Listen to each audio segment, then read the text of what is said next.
Bien.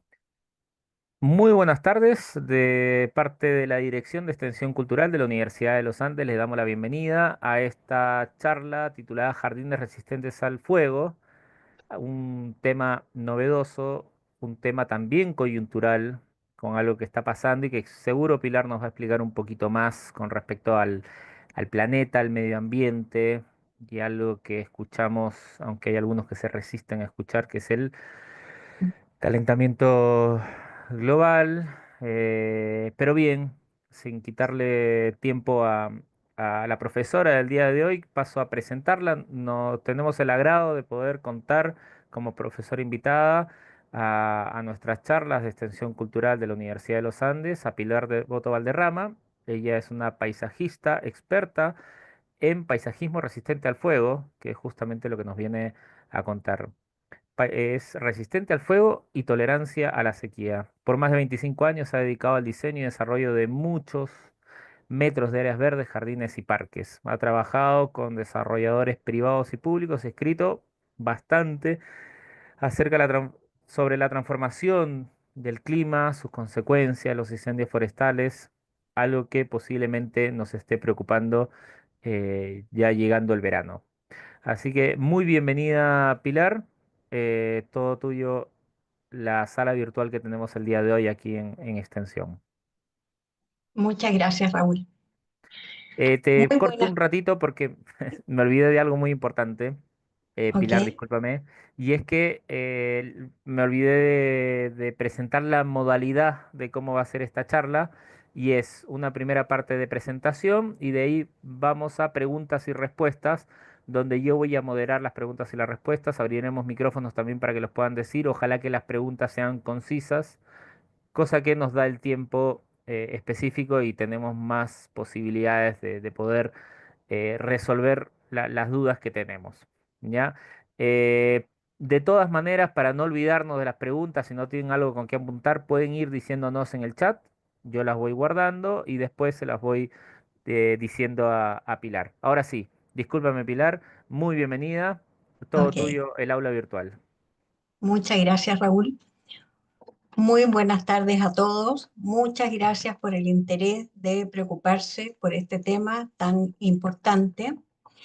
Y también le agradezco a la universidad de darme la oportunidad de poder hablarles y comentarles de un tema que nos está afectando como país y sin duda que tenemos que estudiar, aprender y enseñar a toda la generación joven de todo lo que nos puede afectar los incendios forestales. Les voy a compartir la técnica de paisajismo resistente al fuego, que es una técnica que se aplica en otros países, en Estados Unidos desde el año 1985, también se aplica en España, en Canadá y en Australia. Y les voy a mostrar cómo defendernos de un incendio y proteger nuestras casas con un diseño de paisaje que protege la casa.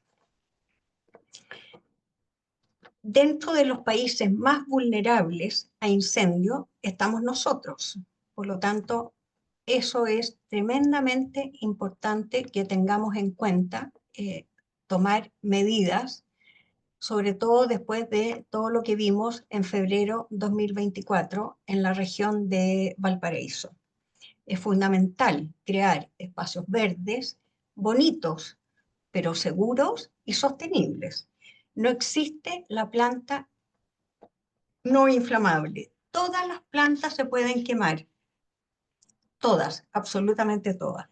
La diferencia es el tiempo que demora una planta en inflamarse, la forma y la distribución en que coloquemos las plantas en este diseño. La mantención del jardín es vital porque por más que elijamos plantas más resistentes, si no mantenemos nuestro jardín, la clave del éxito no va a resultar. Vamos a comenzar para que luego podamos compartir preguntas e inquietudes. Bienvenido. a todos. Esta imagen es bastante icónica, me la facilitó el Departamento de Silvicultura de California, que era las imágenes que yo veía cuando visitaba California en época de incendio, y me llamaba mucho la atención los cerros quemados, pero las casas estaban intactas. Esto es real. Esto puede lograrse, que tengas todo el ambiente completamente quemado alrededor tuyo, pero tu casa puede salvarse. Vamos a ver primero los factores de riesgo en nuestro país. Todos conocemos todo lo que está pasando con los glaciares que se están derritiendo, las olas de intenso calor, las lluvias irregulares, los mega incendios, la sequía de 14 años. Nuestra sequía no se ha acabado por esto de que hemos tenido un año con más lluvia, tenemos una sequía completamente estructural. Nuestro clima mediterráneo en la zona central se está convirtiendo en un clima semiárido. También tenemos lo que llaman los bomberos y la CONAF, que se habla mucho en esta época, del factor 30-30-30, que es cuando tenemos temperaturas sobre 30 grados, vientos sobre 30 kilómetros por hora, y la humedad ambiente bajo 30%. Otro factor importante es que el bosque esclerófilo nuestro, de nuestra zona central, está muy dañado por la sequía. Esto es muy importante explicarles de qué se trata la zona interfaz urbano-forestal, porque esta técnica de diseño es para esta zona donde los límites no están definidos, se juntan las tierras privadas con las tierras públicas, los suelos y las tierras están muy secas, con muy poca humedad, la vegetación está muy seca y el 90% de los incendios comienzan aquí. Este año, la ONU anunció que terminó la era del calentamiento global. Hoy se llama la era de la ebullición global. Esto significa que la ONU lo que quiere es que todos nosotros, el mundo completo, nos demos cuenta del punto crítico en el que estamos. La Organización Mundial de Meteorología, en julio de 2024, se superó la temperatura media global del planeta y se superó el récord de registros jamás visto en la Tierra. Les voy a mostrar luego un gráfico que habla de esto. Tenemos las temperaturas muy altas, el aire absolutamente irrespirable, los incendios asfixiantes, el verano boreal arriba, donde se tomó esto este año, fue tremendamente asfixiante. En India hubieron unos incendios horribles. Este es el gráfico que se mostró en enero del 2024. Se hablaba de que julio 2023 había sido el mes más caliente que habíamos tenido. Lamentablemente, julio 2024 superó esta temperatura y si ustedes se fijan, la curva azul, espero que se vea ahí el cursor, la curva azul muestra las temperaturas que tenía el planeta entre el año 1940 y 1960. Estábamos alrededor, en el mes de julio, que es el verano boreal, alrededor de 15.7 grados. 2023, el mismo julio, tuvimos 17,08 grados, pero este año, 2024, tuvimos 17,09 grados. Cada vez queda más claro que tenemos que reducir las emisiones de gases de efecto invernadero y aumentar las fuentes de energía renovable. Nuestro clima mediterráneo de la zona central, el Centro del Clima y Resiliencia acá en Chile, informó hace ya 2 años de que se está convirtiendo en un clima semiárido. Muchos de nosotros conocíamos las 4 estaciones muy marcadas, las lluvias y temporales con 4 a 5 metros de nieve, los veranos templados, unas tardes exquisitas, con buena temperatura, pero hoy en día el clima semiárido es el que presenta inviernos con lluvias irregulares, con muy poca nieve, los veranos son mucho más largos, con fuertes olas de calor, y el otoño y la primavera muy cortos. El bosque esclerófilo que les mencioné anteriormente es un bosque que tienen solamente 5 países del mundo: Australia, California, la cuenca del Mediterráneo, Sudáfrica y Chile. Es el bosque, para quienes no lo saben, que tiene hoja persistente y dura. Son aquellos árboles que permanecen verdes durante todo el año. Son capaces de soportar largas sequías y diferencias de temperatura muy altas entre el día y la noche. Y las especies de este bosque son el belloto, los boldos, el espino, el litre, el maitén, el peumo, los quillayes, incluso la palma chilena. Hay una imagen aquí en un círculo, esto está tomado por Google Earth, donde se ve este bosque esclerófilo, no con tonos otoñales, sino que con un café pardo, que está mostrando la sequía que está padeciendo el bosque esclerófilo. Luego, dentro de los factores de riesgo, las áreas de mayor riesgo en Chile, ya todos sabemos lo que ocurre en la región de Valparaíso, la región de O'Higgins, la región del Maule, Ñuble, Biobío, la Araucanía y los lagos. Desde el año 2017, que ya estamos presentando eh, incendios bastante potentes, están dentro de la categoría de mega incendio o incendio de sexta generación, se les llama hoy en día. 5 millones de chilenos viven en esta zona de alto riesgo que les nombré, que se llama la interfase urbano-rural. Se llama interfase urbano-forestal cuando los bosques están cerca, y urbano-rural cuando está la zona rural muy cerca de una ciudad. En febrero de 2017 fue el incendio de Santa Olga. Muchos de ustedes se pueden recordar eh, que se quemó una población completa en la región del Maule. Murieron 11 personas, 1.000 casas afectadas y se quemaron muchísimas hectáreas, 570.000 hectáreas. En febrero de 2023 fue el incendio de Santa Juana, la región del Biobío, donde murieron 26 personas y se afectaron 450.000 hectáreas.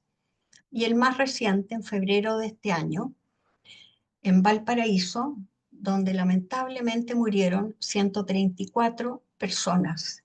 Pocas hectáreas afectadas, pero muchísimas muertes y 7.000 casas destruidas. A raíz de este incendio, entramos en el escalafón de los incendios más letales del siglo XXI. Primero, Australia, en el año 2009, con un tremendo incendio donde hubo 173 muertes.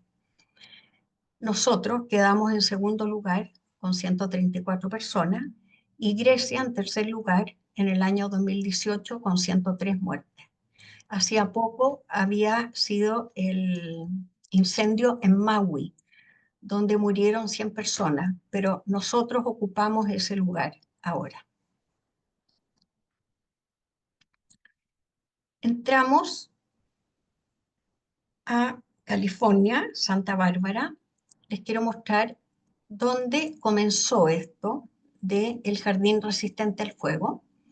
En el año 1985, los bomberos de la ciudad de Santa Bárbara, el gobierno americano, les donó 0,7 hectáreas para que ellos desarrollaran un jardín resistente al fuego y pudieran enseñarle a su comunidad cómo tenían que defender sus casas. Tuve la posibilidad de visitarlo Y pueden ver ustedes ahí la compañía de bomberos y el parque que ellos construyeron. Y me impactó muchísimo encontrarme con una señalética estupenda, muy bien hecha, donde educan e informan a su comunidad qué tienen que hacer para defender sus casas. Hasta me encontré con papelería donde les enseñan el nombre común y el nombre científico de las plantas, pero es una papelería de al menos 8 a 10 hojas del universo de plantas que ellos mencionan.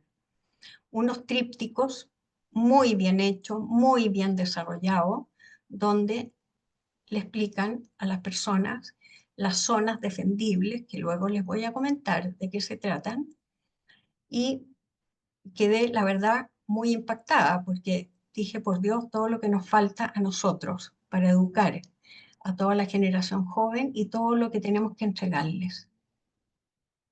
Este es el parque, es un parque, primero Santa Bárbara una ciudad en California costera, donde la presencia de los incendios es todos los años y tienen temperaturas bastante altas en verano. Y este parque muestra, se puede ver aquí, los elementos pétreos, me refiero a la gravilla, al maicillo, a las rocas, a los pavimentos, a la granulometría de piedras. Eso se usa mucho en este paisajismo. Siempre los árboles clareados, muy bien podados, con poda de levante a 2 metros del suelo. Y aquí entramos a la ciudad con sus casas y el paisajismo que presentan, donde se ve poco árbol frondoso, se ve muy poco emboscado, pero sí muchas palmeras que ellos mantienen siempre muy limpias, sacan siempre todo el follaje seco. Es una planta que ellos consideran resistente, pero en un paisajismo donde esta especie vegetal no se limpie, debe considerarse inflamable. Y es lo que nos pasa a nosotros en Chile. Nunca vemos las palmeras limpias. Es un paisajismo que tiene mucha suculenta, mucha cactácea, mucha herbácea. Si se fijan, son arbustos de tamaño medio, donde se logra un bonito diseño, pocos árboles, y vuelvo atrás, ese es el paisajismo que se ve en Santa Bárbara. Y entramos aquí a la técnica de diseño. Esto es un diseño que se le nombra como zonas de defensa o zonas defendibles. Son 3 anillos que rodean la casa. El primero, este anillo rojo, que es hasta los 10 metros que bordean la casa. El segundo anillo hasta los 20 metros. Y el tercer anillo hasta los 30 metros que rodean la casa. En zona de interfase urbano-rural, donde muchas veces los terrenos son grandes. Si tenemos un sitio pequeño, basta con que tengamos solamente la zona 1 hasta 10 metros bordeando la casa para poder defendernos. El 90% de las casas en California que tienen estas zonas defendibles logran salvarse. La técnica, como les conté, crea zonas defendibles alrededor de la casa y lo que pretende es demorar la propagación del fuego y hasta detener un incendio.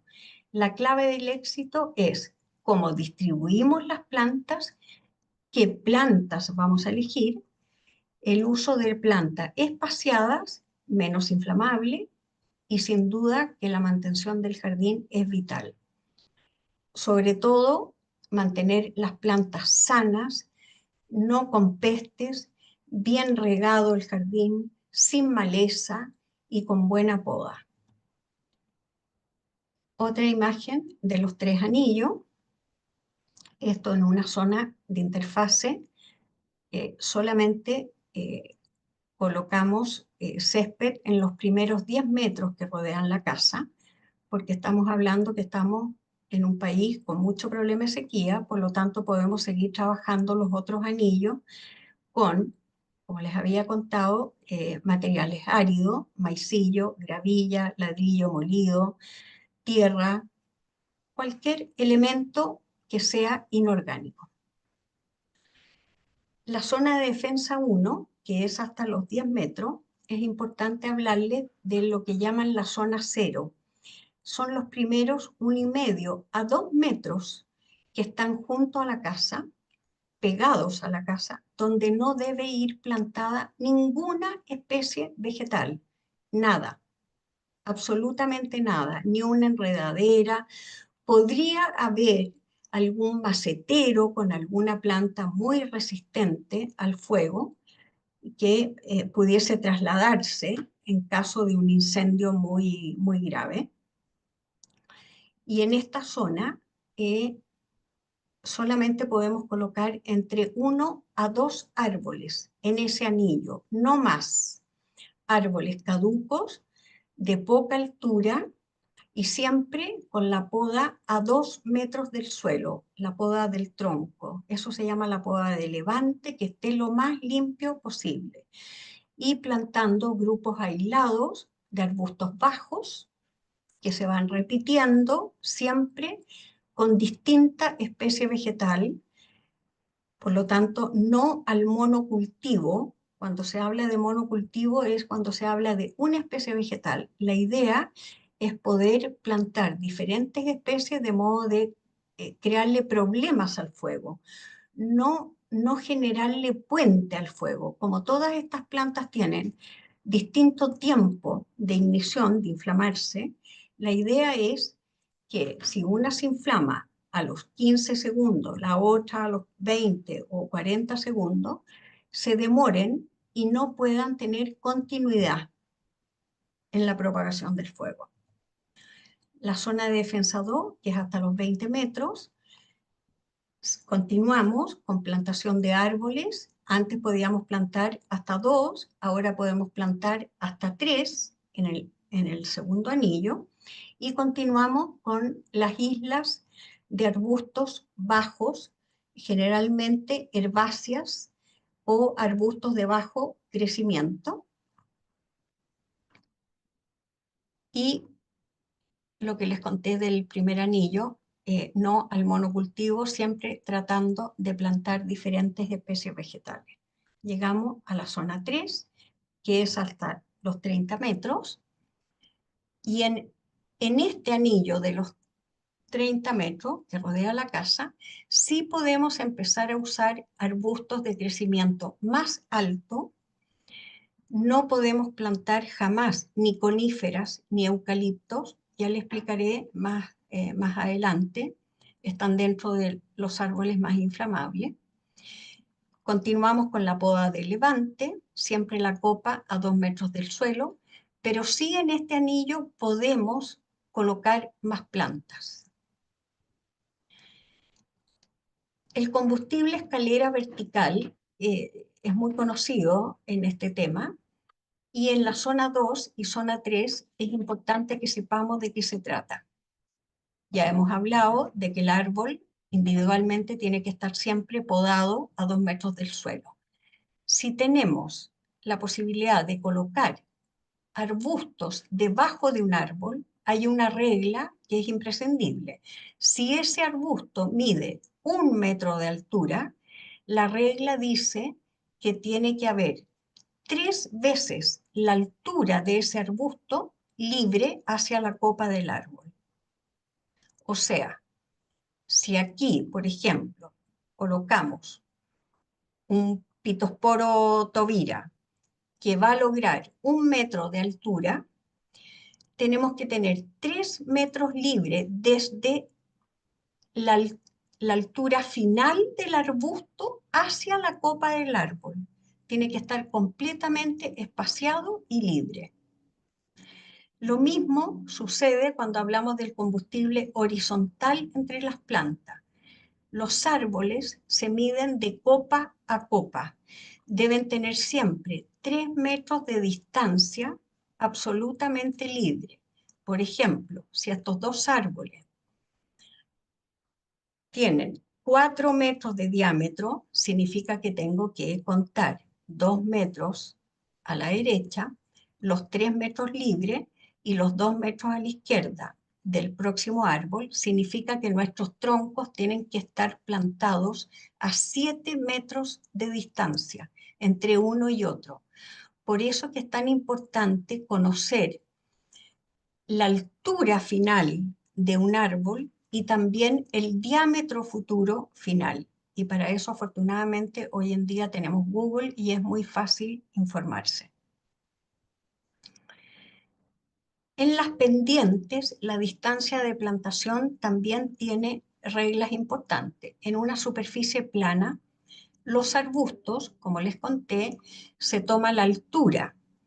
Si este arbusto mide 1 metro de altura, el próximo arbusto debe estar 2 veces la altura de ese arbusto, por lo tanto, a 2 metros de distancia. En una pendiente de hasta 40%, este arbusto de 1 metro de altura debe plantarse 4 veces la distancia de su altura, por lo tanto, 4 metros.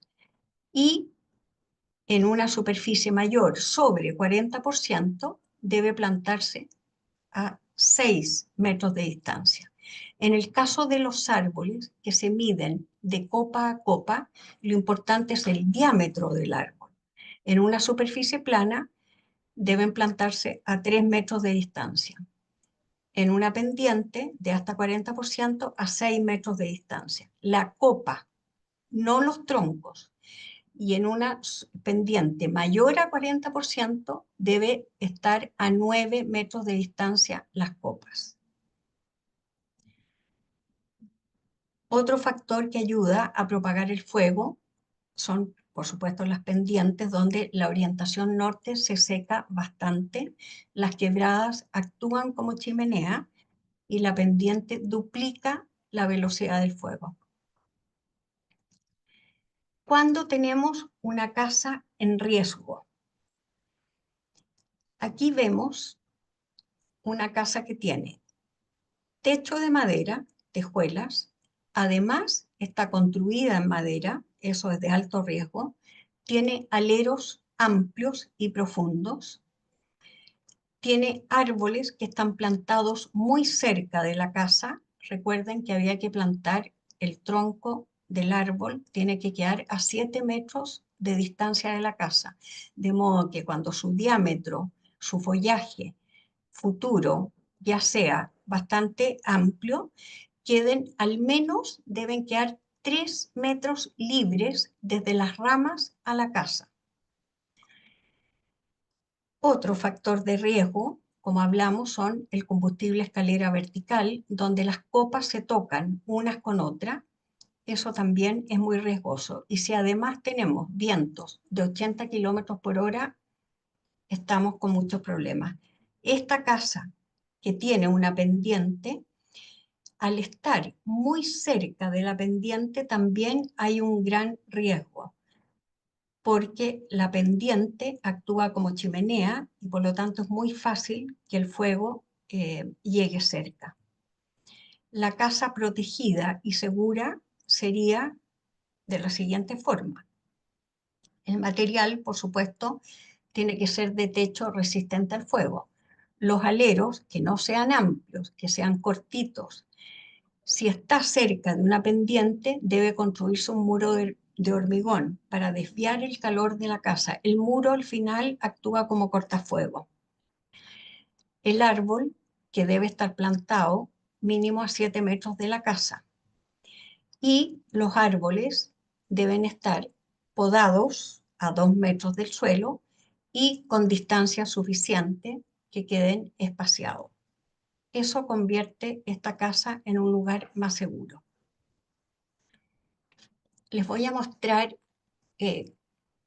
casos de incendio de los últimos años bien impactante. Esto fue el año pasado, en agosto 2023, donde ustedes recuerdan que hubo un incendio bastante horrible también en la isla.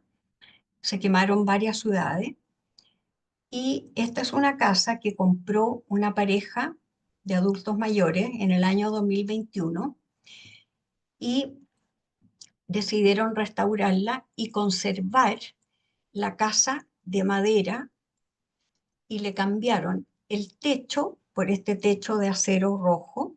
Sacaron toda la vegetación que tenía esta casa porque estaba con termitas y esa fue la razón por la que eliminaron toda la vegetación y colocaron en el área del jardín bastante piedra, maicillo, sin pensar en un paisajismo resistente al fuego.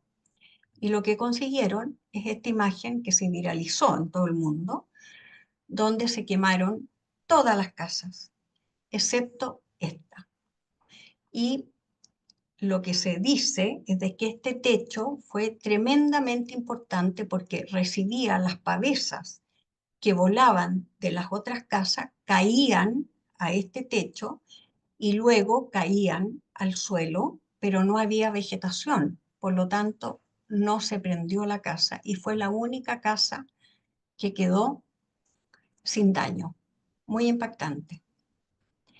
Luego, en el sector de Matanzas, aquí en nuestro país, se me acercó una chiquilla que vive allá y que había construido hace poco, le habían hecho el jardín de su casa, arrendó la casa se quemó por un problema interno dentro, se quemó entera, la arrendataria logró sacar a sus hijos, se quemaron los autos, pero lo más impactante es que este paisajismo, la paisajista que lo hizo, si se fijan ustedes, hay un seto aquí que bordea todo el jardín.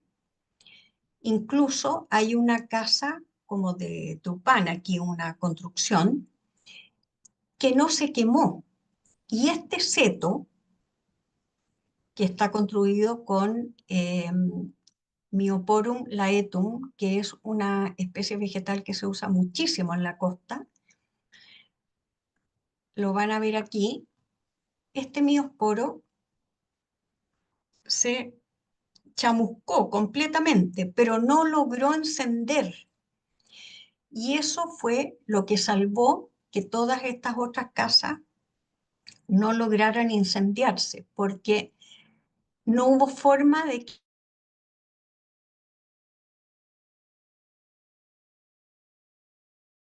se dañó, nada. Fue esta especie vegetal la que logró proteger esta casa.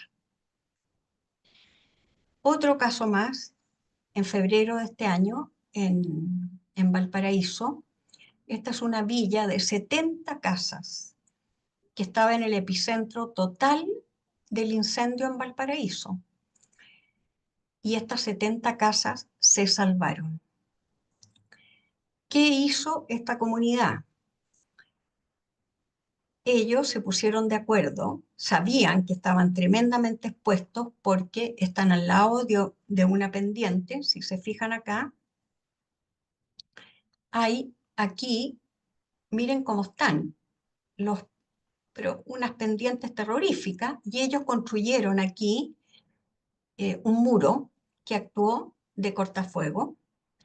Las especies vegetales que tenían las tenían completamente podadas a 2 metros del suelo, estuvieron desmalezando y retirando pasto seco constantemente.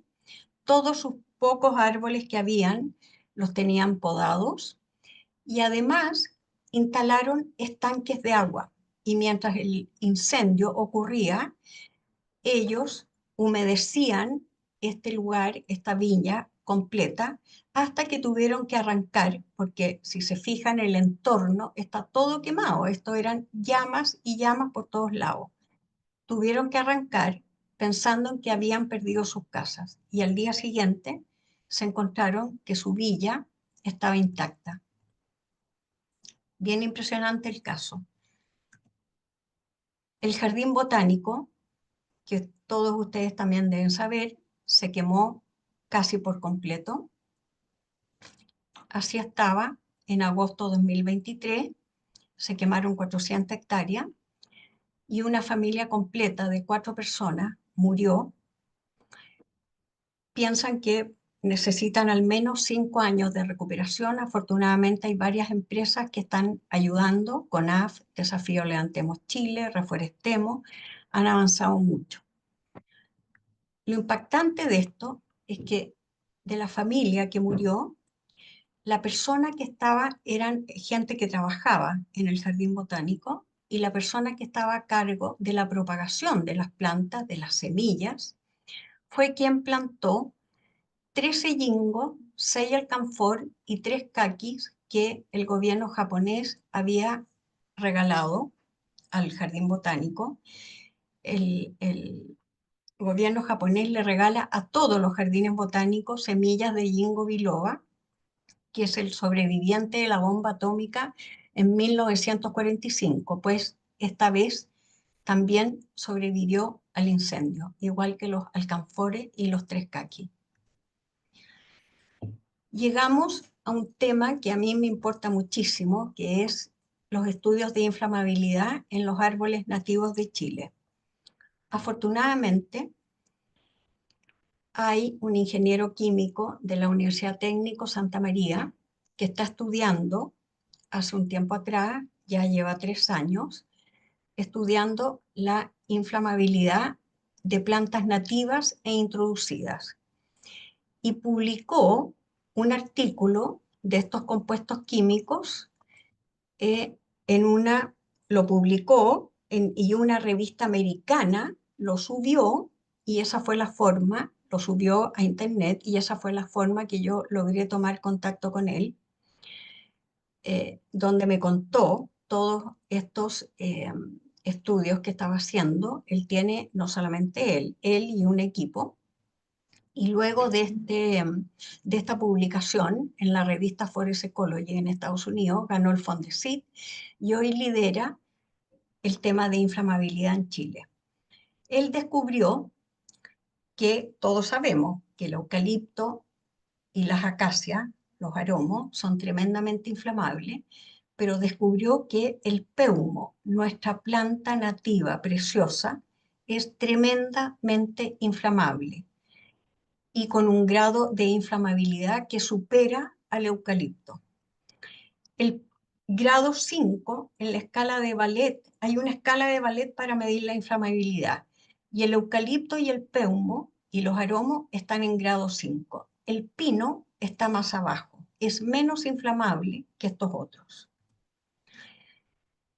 Este año nuevamente publicó un artículo y además desarrolló la red iberoamericana, donde con un grupo de españoles, argentinos, cubanos y chilenos están haciendo un gran trabajo de estudio de las plantas nativas nuestras, además de compartir conocimientos con la vegetación de ellos. Este año también descubrieron que el naranjillo, que es un árbol nativo nuestro, la citronela, también está dentro de los más inflamables.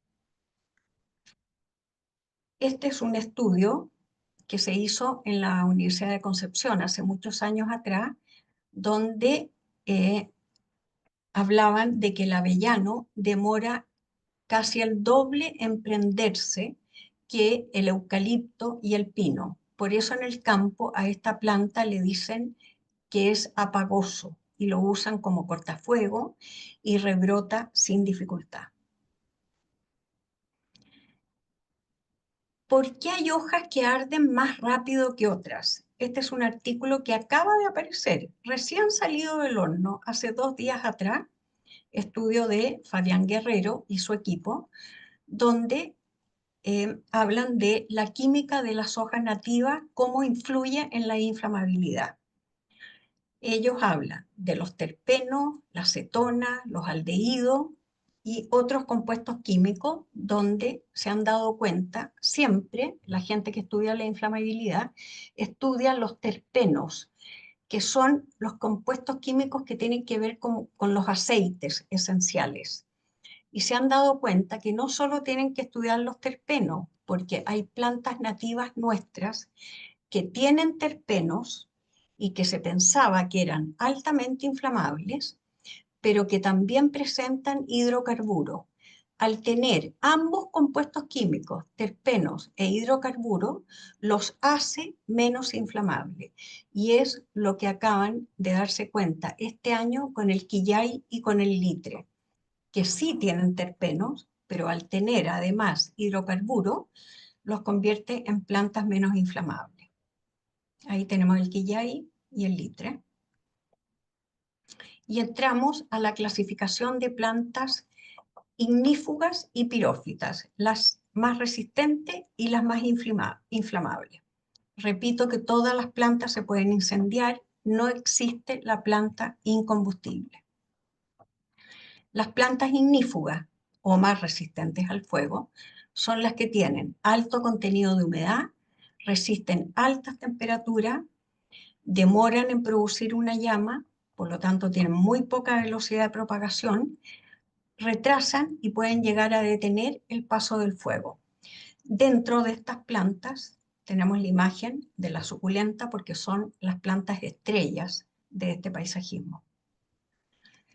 Las características de estas plantas menos inflamables, es bueno aprenderse estas 12 características, de modo que cuando uno va a un vivero, si conoce esto, tiene más posibilidades de establecer si estamos frente a una planta más o menos resistente. Las plantas que son caducas, las plantas que están sanas, que tienen poca rama seca, las de hoja grises, porque tienen un alto contenido de minerales, las de hoja ancha y gruesa, las que tienen alto contenido de humedad, las que tienen hojas sin pelos, las que tienen árboles de corteza gruesa, las plantas tolerantes a la sequía, aquellas con savia acuosa y menos resinosa, las hojas sin aroma, las plantas de bajo y lento crecimiento y las que tienen la ramificación abierta. Estas 12 características son las de plantas menos inflamables y que demoran más en prender una llama. Les voy a mostrar imágenes de árboles y arbustos resistentes al fuego. El peral, los frutales en general son bastante resistentes, el crespón, el olivo europeo, el ciruelo, el durazno, el yingo, biloba, que ya les conté, del jardín botánico, el tulipero, el haya verde, el algarrobo europeo, el avellano chileno, el olivo de Bohemia, el cerezo y la paulonia. Están dentro de árboles más resistentes.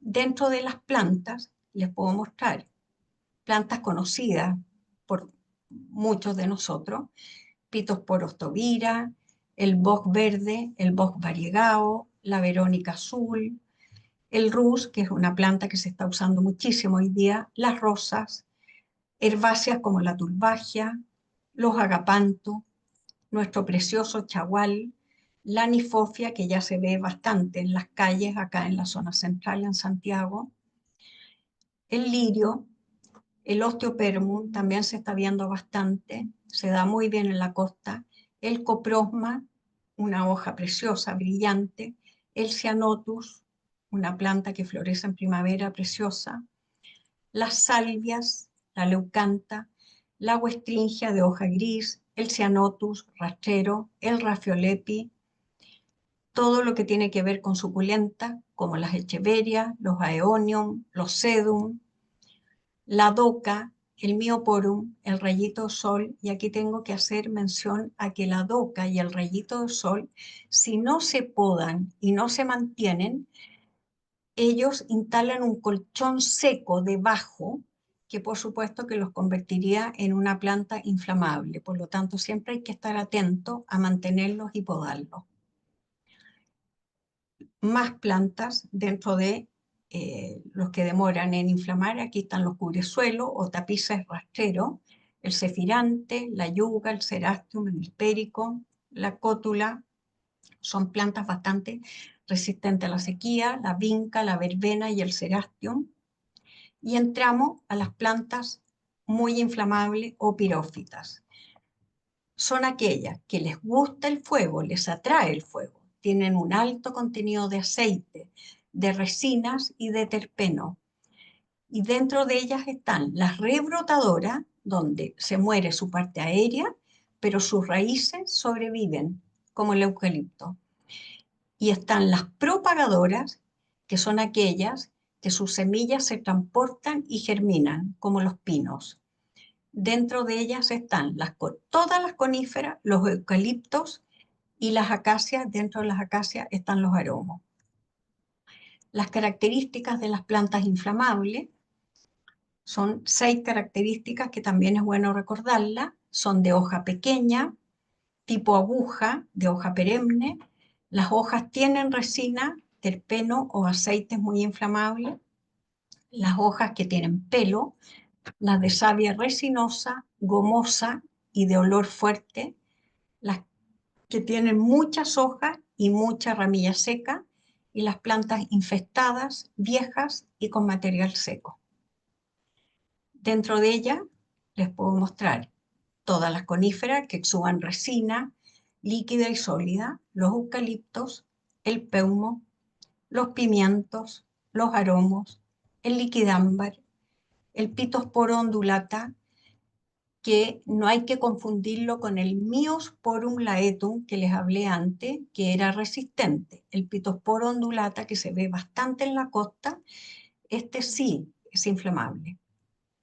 El sauce, el arce japónico, los evónimos, el romero rastrero, las gramíneas, penicetum, cola de zorro, estipa, los miscanthus, todas las gramíneas, el mirto, que es de hoja pequeñita, el laurel en flor, la laurentina y el Viburnum lucidum. El laurel en flor es una planta que en Estados Unidos se considera resistente, pero como en Estados Unidos la mantención del jardín es tan importante, es muy raro ver a un laurel en flor dañado con peste.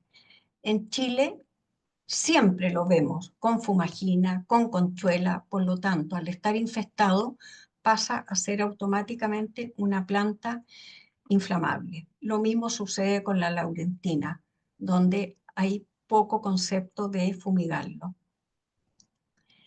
Dentro de las trepadoras inflamables es importante recordar que la bugambilia es muy inflamable, el jazmín de España también, y la clemátide. La lantana, una planta muy tolerante a la sequía, pero es bastante inflamable. Y dentro de las lavandas, que se consideran resistentes, de hoja gris, la lavanda estocha es una nueva lavanda que se vende hoy día en el comercio y que sí es inflamable.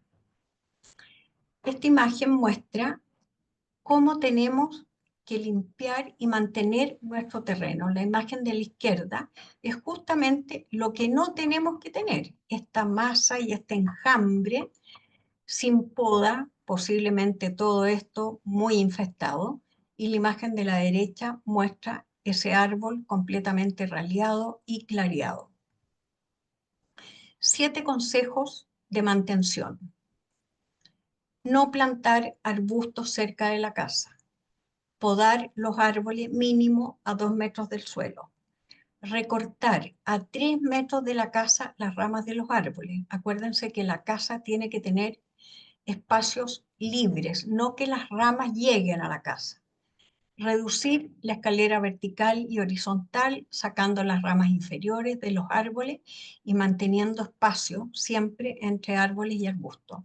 Eliminar siempre toda la maleza, mantener los arbustos espaciados y regar la zona 1, el primer anillo, los primeros 10 metros, que es la zona que necesita más humedad y mantención.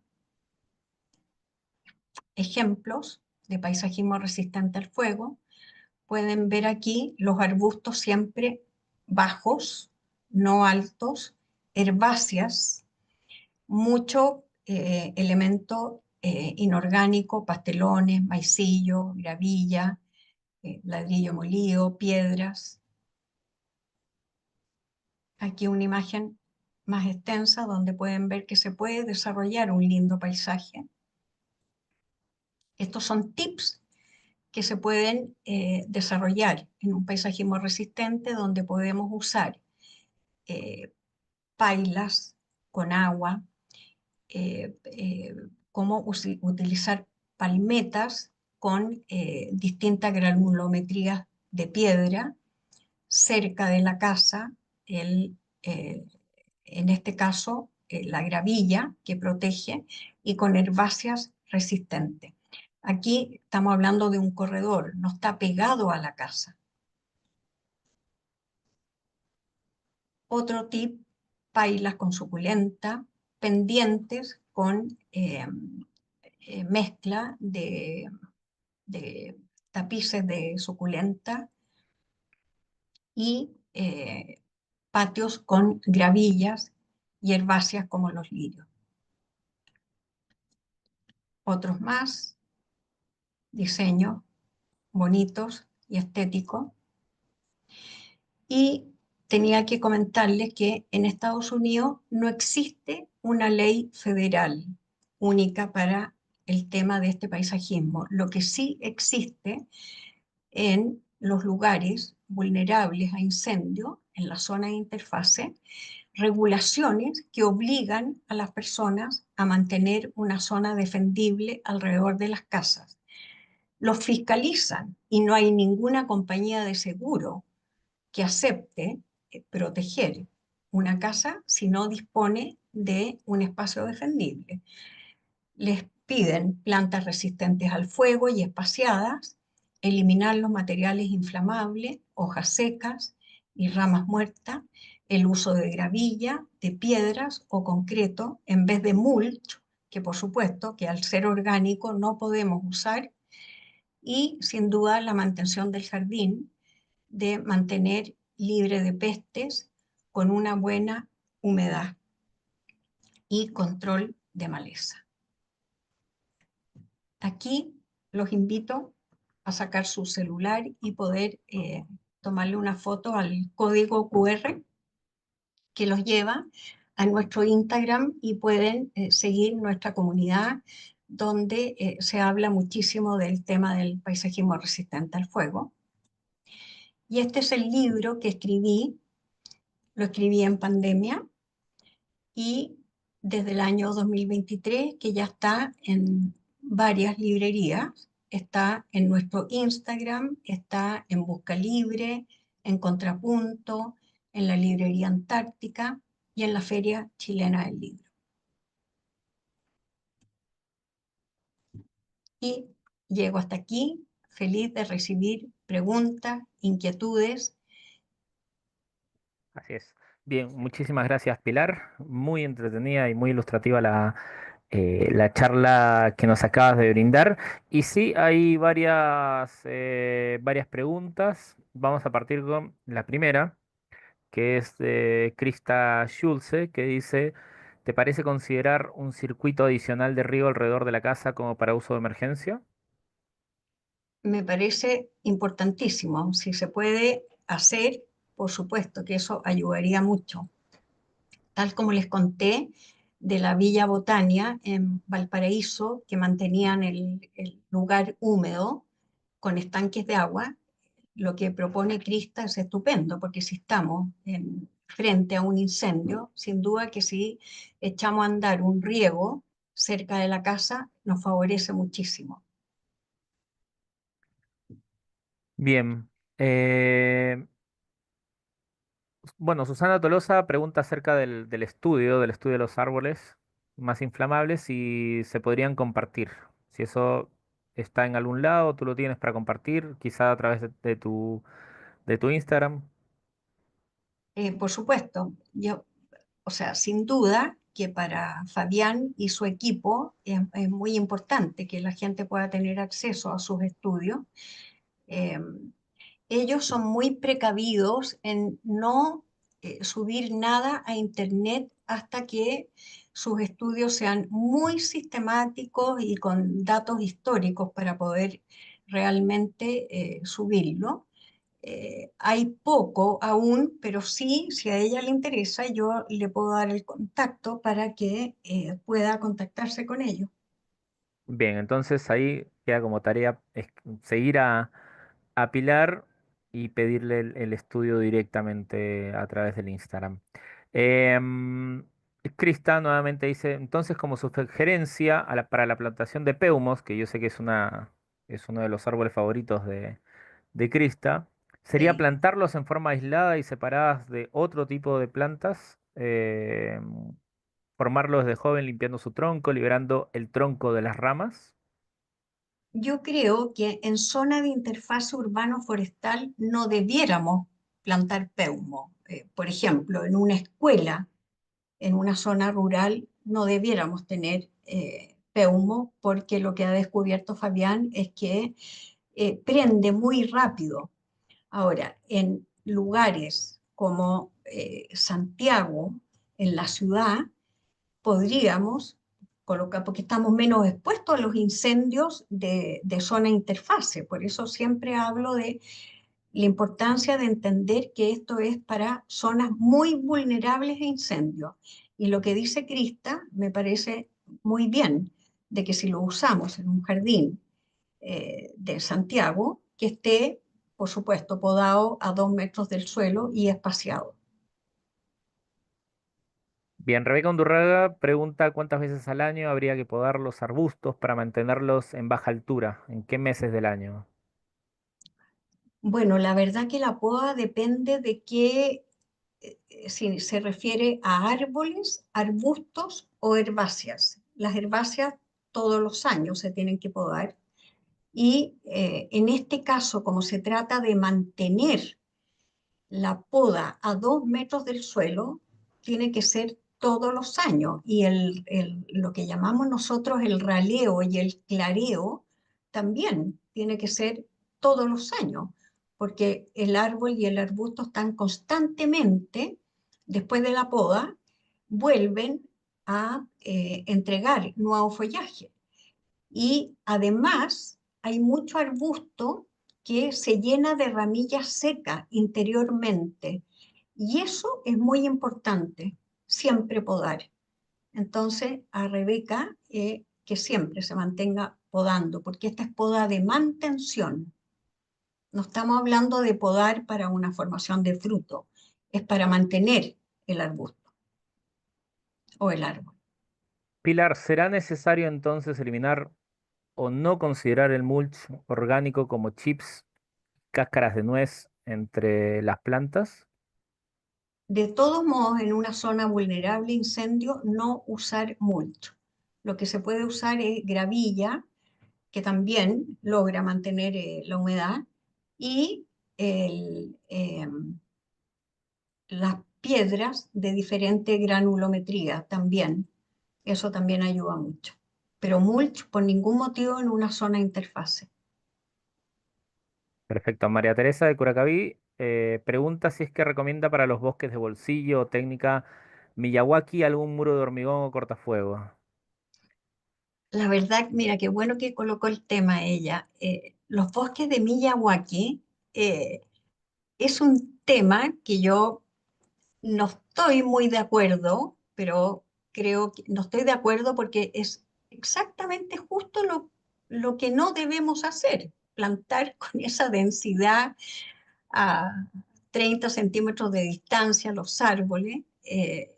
No, no es algo que comparto, pero creo que debo seguir investigando hasta poder entender el concepto de Miyawaki. Creo que no es para cualquier lugar.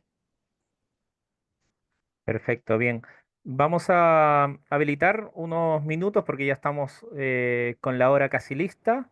Los micrófonos para en caso alguien quiera hacer quiera dirigirse directamente a Pilar para hacer alguna consulta breve, pues puede hacerla a partir de este momento. No sé si alguien quiera levantar su mano o preguntar. Yo por mientras te pregunto, y Rebeca también te pregunta acerca de tu libro, y bueno, aprovecho, ¿dónde es posible conseguir tu libro? Si está en todas las librerías o hay alguna librería en especial donde se pueda conseguir. Bueno, como les conté, se puede comprar a través de Instagram, también a través de Busca Libre, que es un sitio de libros de internet muy Ujú. importante. Está en la librería Contrapunto, por internet y físico, en la Feria Chilena del Libro, por internet y físico, y en la librería Antártica también. Y Bosque Chileno también está en Chile Huerta, no, está en varios lugares. Tengo que irme recordando. Travel Books también lo tiene. Club de Jardines de Chile también. Hay varios lugares. Lo pueden colocar en Google y aparece en varios sitios. Perfecto. Aquí Lili nos dice que en Bosque Chileno también está. Sí. Bueno, no se han animado a levantar la manito, pero hay otra. Catherine Arispe dice, ¿el algarrobo cómo se clasificaría? Eh, ¿Qué tipo de algarrobo? ¿Algarrobo europeo o algarrobo chileno? Bien, vamos a esperar la respuesta de Catherine para... Entiendo, pues, a ver, responde, el chileno, muy bien. El chileno. No tengo estudios de él todavía. Fabián no lo ha estudiado. Necesitamos mucho tiempo aún para que nuestros estudiosos nos puedan dar más información, pero por sus características de hoja, yo tengo la impresión que es una especie inflamable. Bien, entonces los comentarios que siguen, la verdad que son bastante gratificantes y son más bien felicitaciones y agradecimientos por la charla, Pilar. Así que yo aprovecho Gracias. también de agradecerte por la charla de parte de la Dirección de Extensión Cultural de la Universidad de los Andes. Dejarlos a todos los presentes muy invitados a que puedan visitar la página www.uandes.cl, donde podrán ver los talleres, los ciclos, los conciertos que nosotros tenemos. Por cierto, ya se viene el último concierto del año, que es un show de tango, así que animarse a comprar prontamente las entradas para que no se queden sin ella, pero de todas maneras... muy agradecido de tener estas instancias donde pienso que el conocimiento de Pilar, el conocimiento también y el aporte que han hecho a través de las preguntas quienes han participado el día de hoy son bastante importantes para un tema muy actual, muy contingente y que obviamente va a ser un desafío interesante cómo lo resolvamos como país. Muchísimas gracias, Pilar. Te doy la palabra para que puedas agradecer y despedir también a tu aula virtual. Muchas gracias. Nuevamente les agradezco a todos por su interés y sin duda que me encantaría que eh, pudiéramos abordar a toda la generación jóvenes de profesionales hoy en día, que todo lo que les va a tocar respecto al cambio climático, como tú lo mencionaste al comienzo, Raúl, viene muy pesado, muy difícil y necesitamos que nuestra gente joven se capacite respecto de este tema. Así que Muy feliz bien. de apoyar a la generación joven. Siempre me está llamando estudiantes en que me piden consejo y me da mucho gusto de que pueda haber interés. Yo feliz de acompañarlos. Bien, muchísimas gracias, Pilar. Muy buenas tardes a todos y Muchas nos gracias. estaremos viendo en una siguiente oportunidad. Hasta luego. Gracias. Gracias.